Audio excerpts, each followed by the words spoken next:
Prezados alunos, vamos dar início agora à nossa unidade 2, que diz respeito ao conceito de sexualidade em Freud e os seus desdobramentos.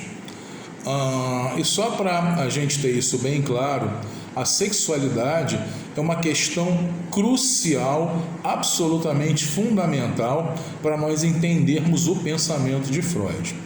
Se vocês se recordarem, quando a gente deu início ao nosso curso falando dos traços biográficos de Freud, um dos grandes choques, metaforicamente falando, que ele provocou na sua época foi a ventilação da ideia de que crianças eram seres sexuais, Isso causou um grande furor, uma grande celeuma naquela Viena da transição do século XIX para o século XX.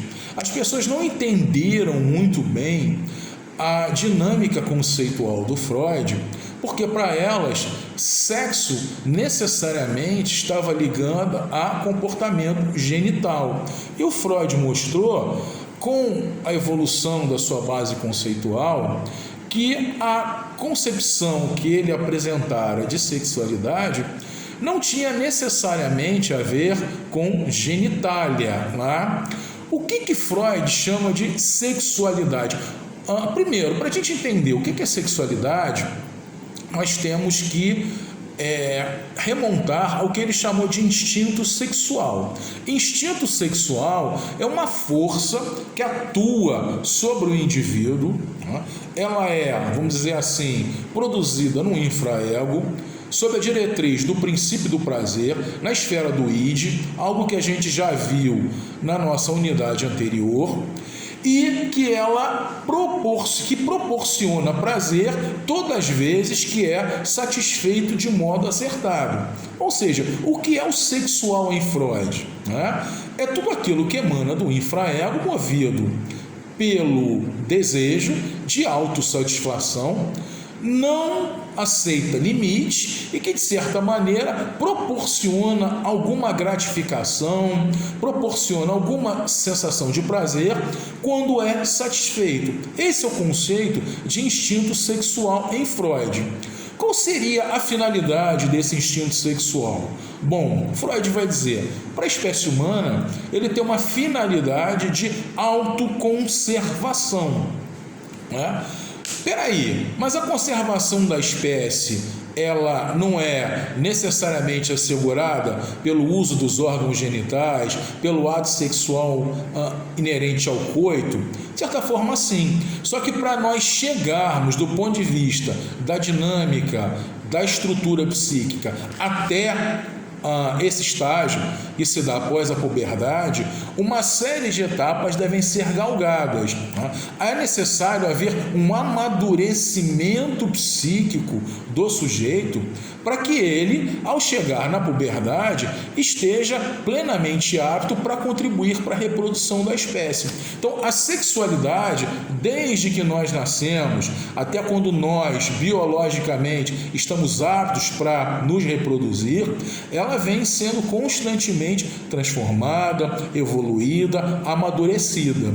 E esse processo, ele é crucial para que aí sim, quando chegarmos na maturidade biológica, também tenhamos maturidade psíquica para nos perpetuarmos enquanto espécie. Essa era uma ideia também central na concepção de sexualidade proposta por Freud.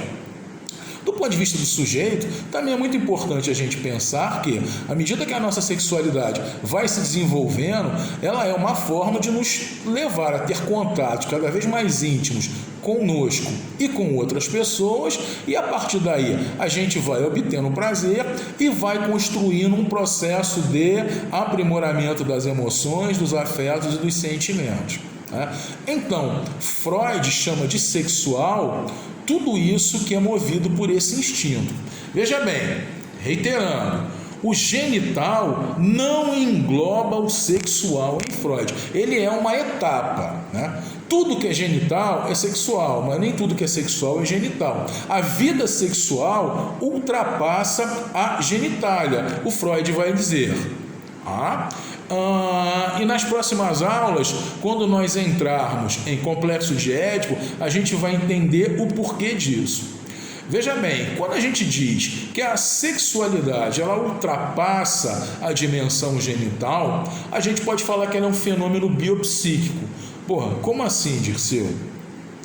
A sublimação, ela é, enquanto mecanismo de defesa do psiquismo, a manifestação também de uma atividade sexual. Se a gente entender que as grandes obras artísticas, as grandes teorias científicas, no livro do Carlos Estevão, há aquela citação do garoto de nome Félix, que a princípio ele tinha, veja bem, olha que interessante a questão do Félix, ele tinha prazer em maltratar animais quando era criança. Isso não vai ser aprofundado no nosso curso, mas esse comportamento do Félix tem a ver com o que a gente chama de instinto sádico. O que é o sadismo?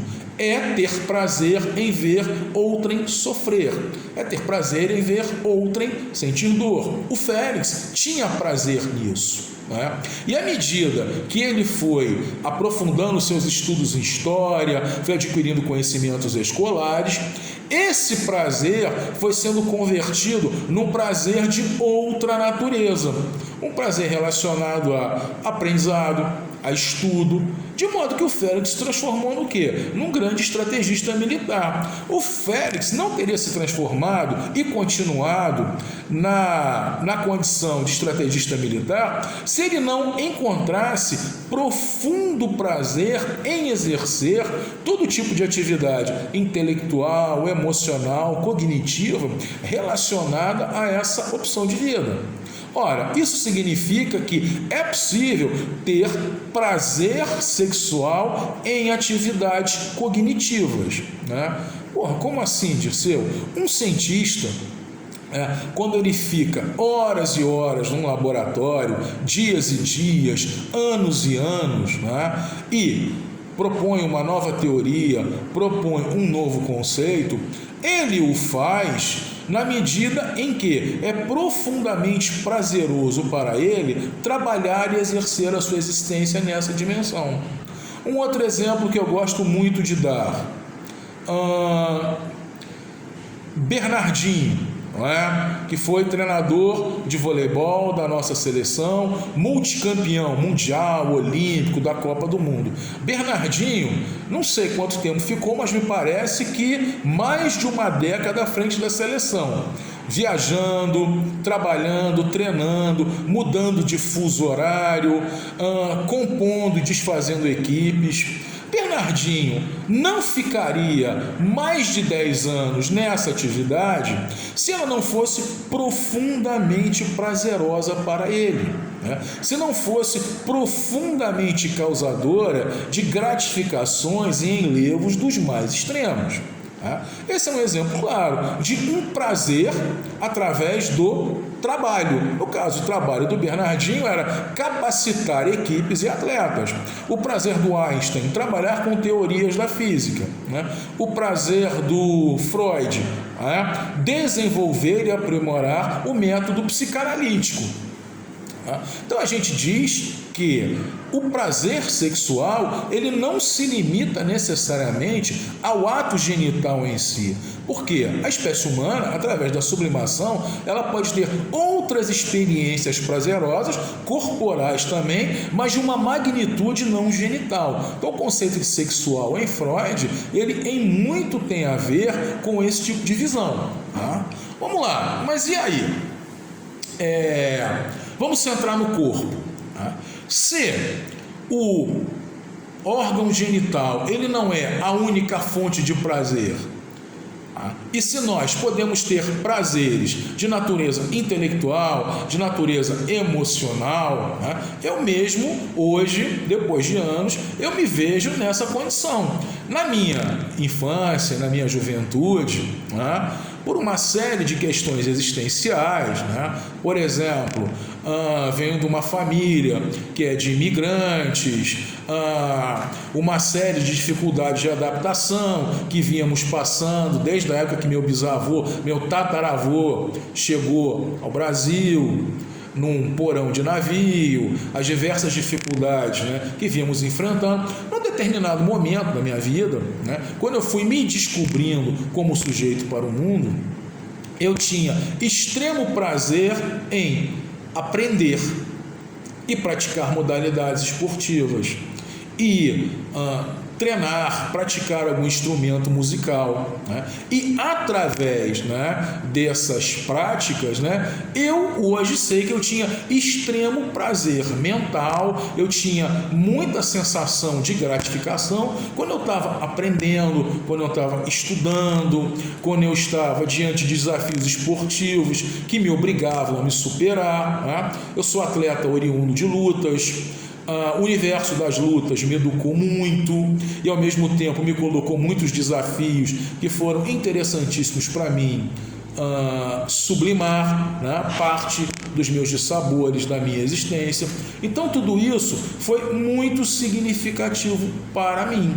Até hoje, né, na condição hoje de professor, né, de ensino superior e pesquisador de curso de mestrado e doutorado, eu digo que esse exercício sublimatório continua. Como, Dirceu? Eu tenho um enorme prazer em aprender, né? Eu não consigo ficar silenciado diante de uma oportunidade que eu vislumbro de aprender algo novo. Meu doutorado foi em filosofia, né? Mas hoje eu estou fazendo pesquisa envolvendo estatística correlacional, né, no campo da psicologia de natureza esportiva com forte acento cognitivista. Então, eu não tive isso na minha graduação, né? Eu vim aprender estatística muito tempo depois de formado, inclusive depois do doutorado, né? E hoje eu produzo, interpreto, gosto, né, de lidar com matrizes estatísticas, com analisar correlações de dados, ainda que isso não tenha acontecido durante o meu processo de formação. Nem na graduação, metodologia científica, a gente nem estudava isso, nem no mestrado, nem no doutorado. Eu fiz um mestrado voltado mais para as ciências sociais, na área de educação, fisicultura, e doutorado em filosofia.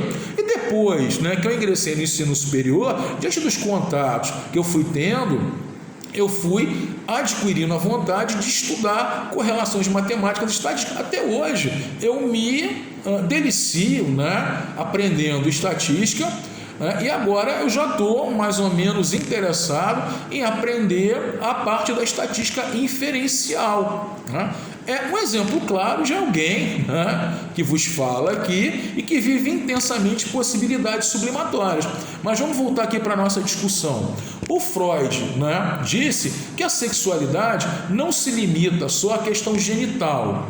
Então, se a gente for centrar essa discussão em corpo, vários outros órgãos do corpo podem ter conotação sexual. Exemplo, vamos pensar a boca. A boca pode ter conotação sexual? Sim, ela pode dar prazeres sexuais para pessoas, né?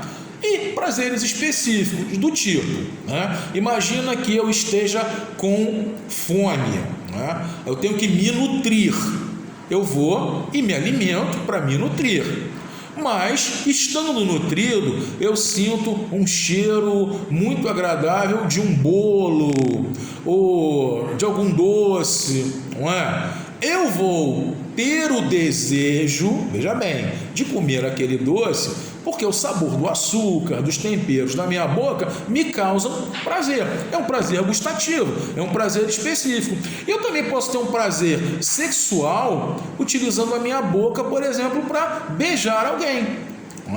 Quando a gente vê que o mesmo órgão ele pode ter múltiplas funções, não apenas a função biológica dele. Qual é a função biológica da boca?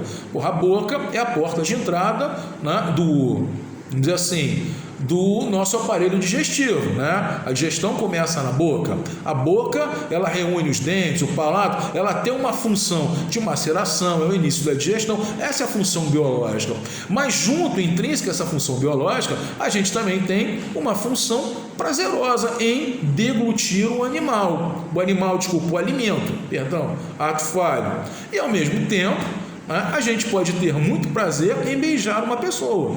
A gente está diante, então, de uma dupla, eu diria até mais de dupla, uma múltipla função do órgão. Foi o que Freud detectou. Todo órgão, né, quando é passível de excitação sexual nesse sentido, ele pode ser utilizado para produzir intenso prazer sexual, mobilizado pelo infraego, pelo id, pelo motus do prazer, pelo princípio do prazer. O Freud vai dizer que esse órgão ele é uma zona erógena. Erógeno vem de Eros, que é o deus do amor em grego. Então é uma zona de Eros, é uma zona que pode ser ativada sexualmente. Ora, o que isso significa? Se o nosso corpo tem infinitos órgãos, a pele é o maior órgão do corpo, então toda estrutura anatômica com a sua função biológica específica vinculada à pele também pode ser fonte do que? De uma excitação erógena. Todo o nosso corpo é uma grande zona erógena, na medida em que ele pode ser ativado caso o princípio do prazer incida sobre porções específicas para provocar satisfação sexual. Perdão. Essa é uma primeira conclusão que a gente aduz das teorias de Freud. Todo o nosso corpo é uma grande composição de redes passíveis de excitação sexual. Todo o nosso corpo ele é um grande compósito de zonas erógenas. Quais as implicações disso para a educação física? Na medida em que a gente trabalha com o corpo de crianças, corpo de adultos, corpo de idosos, a intervenção que a gente executa pode ser profundamente prazerosa para aquele aluno, também pode ser fonte de um desprazer enorme. A gente pode violentar o corpo do outro de uma tal forma, caso seja contínuo, que inúmeras frustrações sejam decorrentes da nossa intervenção no corpo do outro. E aquele outro, muitas vezes, não consegue sublimar e só recalca. Então, através da intervenção corporal, é fundamental que a gente saiba que a gente também pode o quê? Destruir, abalar para sempre a existência de uma pessoa. Isso é um ponto interessante para reflexão, principalmente na educação física escolar, uma vez que ali nós estamos lidando com crianças e a gente vai ver os impactos disso, segundo a teoria freudiana, a médio e longo prazo. Mas vamos lá. Segundo Freud, a sexualidade ela se manifesta na infância e ela prolonga-se na idade adulta. Veja bem, na idade adulta, a gente, repito, tem a manifestação madura da sexualidade, tendo em vista a reprodução da espécie, no coito via órgão genital. Mas essa sexualidade, ela vem sendo construída ao longo de diversas etapas. Dirceu, isso significa que quando eu atinjo o período de maturidade psíquica, ou seja, eu já sei que tenho prazer ao utilizar a genitália, os outros órgãos, passíveis de acionamento, as outras zonas erógenas, elas são liquidadas? Não, muito pelo contrário. Eu continuo a ter várias zonas erógenas passíveis de excitação, ainda que eu tenha chegado no momento da sexualidade genitália, uma vez que todo o corpo é passível de excitação, positivo ou negativo. Se sexual é tudo que causa prazer, uma sexualidade negativa é tudo que causa não prazer, ou seja, desgaste, mal-estar e frustração. O instinto sexual, ele se desenvolve desde sempre e passa por várias etapas, tá bom? Se essa evolução, desde o momento que a gente nasce até a puberdade, se essa evolução, ela encontra percalços, em algumas fases, ela é obstruída, ela é violentada, ela se depara com obstáculos que atrapalham o curso esperado da evolução sexual corporal, aí a gente tem início, a gente desperta aquilo que o Freud chamou de perversão. O que é uma perversão? Eu diria que é um desvio de rota.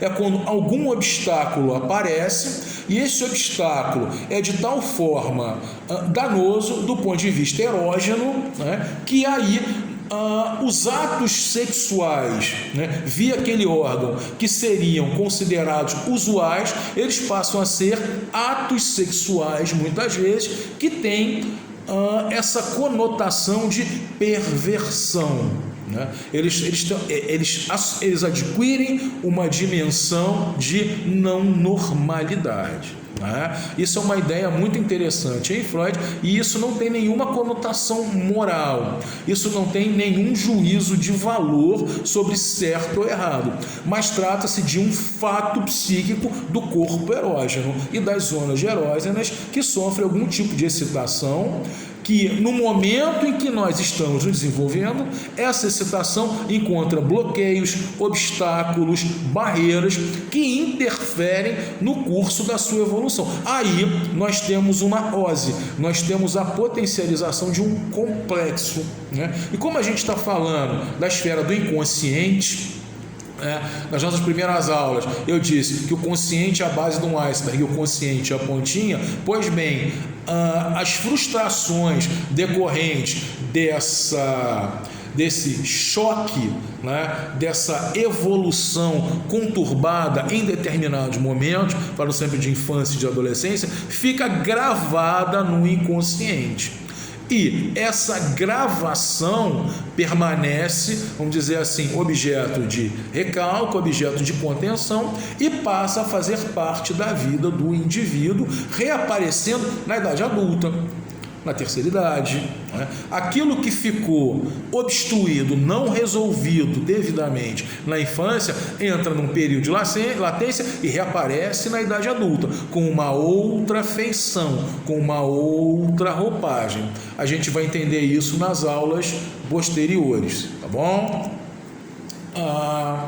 O Freud dizia que o primeiro período da nossa sexualidade, que ele chama de sexualidade infantil, ele vai de 0 até mais ou menos 5 anos de idade, né? Esse período ele é fundamental, né? Porque ali são lançadas as bases da sexualidade genital. Por favor, leiam o livro do Carlos Estevão, o capítulo sobre sexualidade, e o material adicional que eu vou colocar na plataforma AVA. É fundamental ter leitura quanto a isso, para que a gente consiga transitar nessa esfera conceitual. Esse período de 0 a 5 anos, ele é marcado por momentos sexuais muito claros em algumas zonas erógenas. A primeira delas, a boca.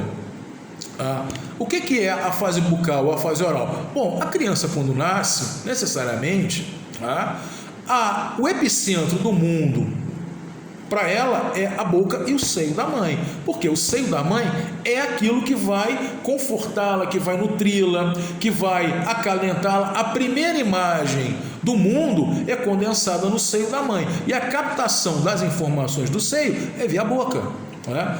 Então, a gente tem uma imensa zona erógena que é concentrada na boca. A criança, quando chora, a mãe dá o seio minimiza a ansiedade dela, ela está nutrida, ela não quer o leite, ela quer o seio da mãe para mordiscar. Por quê? Vamos dizer que ela está com alguma ansiedade de calor, dor, gases, né? Ela chora, a mãe abraça e dá o seio, as costas dela, abraçadas pela mão, passam também a sentir o que? Um toque afetivo. O seio na boca se torna uma fonte de diluição da ansiedade. Então, ali, experimentar o seio da mãe é algo extremamente necessário, é algo fundamental para ela. Porém, veja bem, a depender da intensidade de como ela vivencia essa relação e de como esse primeiro momento é gravado no inconsciente dela e é criada uma memória muito potente do prazer relacionado ao seio da mãe, talvez em fases posteriores, se esse desenvolvimento, essa relação foi muito turbulenta, diante de um momento de tensão que suscite nela algum mal-estar e provoque ansiedade, o que ela vai fazer? Vai chupar o dedo. né? E se ela tiver numa idade adulta, diante da tensão, se ela for tabagista, o que ela vai fazer? Vai fumar, vai beber, né? Vai comer chocolate. Por quê? O acionar a boca acaba sendo lembrado, né, numa esfera mnemônica não racional, mas numa esfera de memória, mnemônica de memória inconsciente, como um órgão que, ao ser acionado, rebusca uma memória construída e alivia a minha ansiedade. Que outros órgãos, né, possuem zonas erógenas, né, segundo Freud, de 0 a 5 anos, né? A região anal e a região uretal, né? Uretal, o que isso significa? Depois, por volta dos 4 anos, 5 anos, a criança tem extremo prazer em defecar, né? Ou seja, quando ela está com gases, com mal-estar, com acúmulo de fezes, ela vai ao banheiro e defeca, aquilo é extremamente prazeroso para ela. Ela tem algum tipo de tensão, o que acontece? Ela tem logo vontade de evacuar, é uma forma de aliviar a tensão. Ela tem alguma tensão, ou ela está num ambiente que causa algum tipo de dissabor, ela quer urinar, é o prazer uretal de urinar.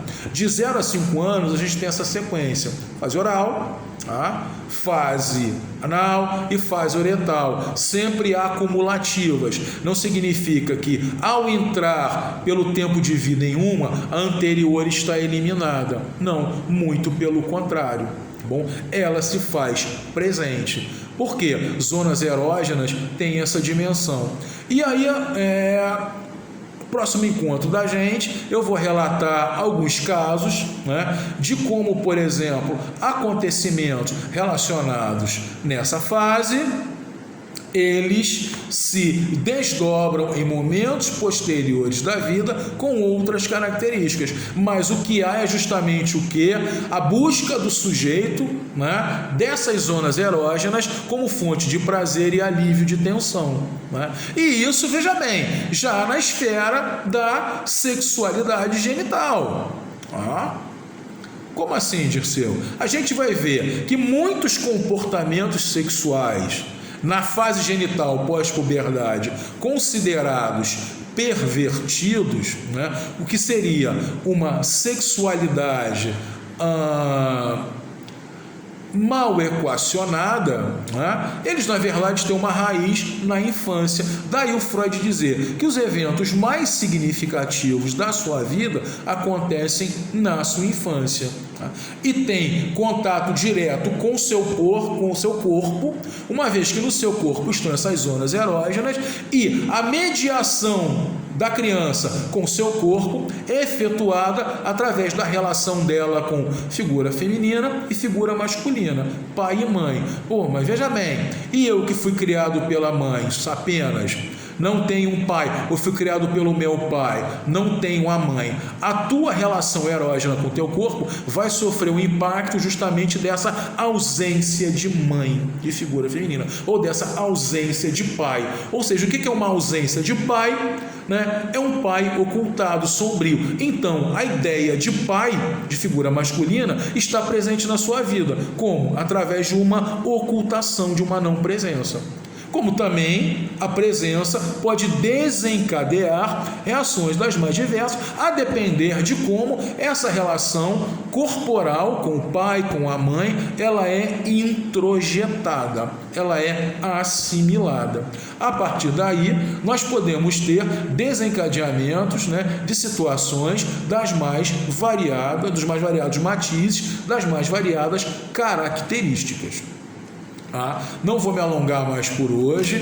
Na próxima aula eu vou falar de alguns casos que estão no livro do Carlos Estevão sobre essa questão de como acontecimentos na infância de natureza bucal ou oral, anal e uretal se desdobram em perversões, em singularidades pervertidas pós-período genital. Mas é interessante que vocês já leiam e também leiam o material que eu vou disponibilizar na plataforma AVA, ok? Como o nosso curso ele vai ser bem dinâmico até o final, é fundamental que vocês ousem mergulhar nesses conceitos aí, nessas questões. Tá legal? Obrigado, um grande abraço a todos.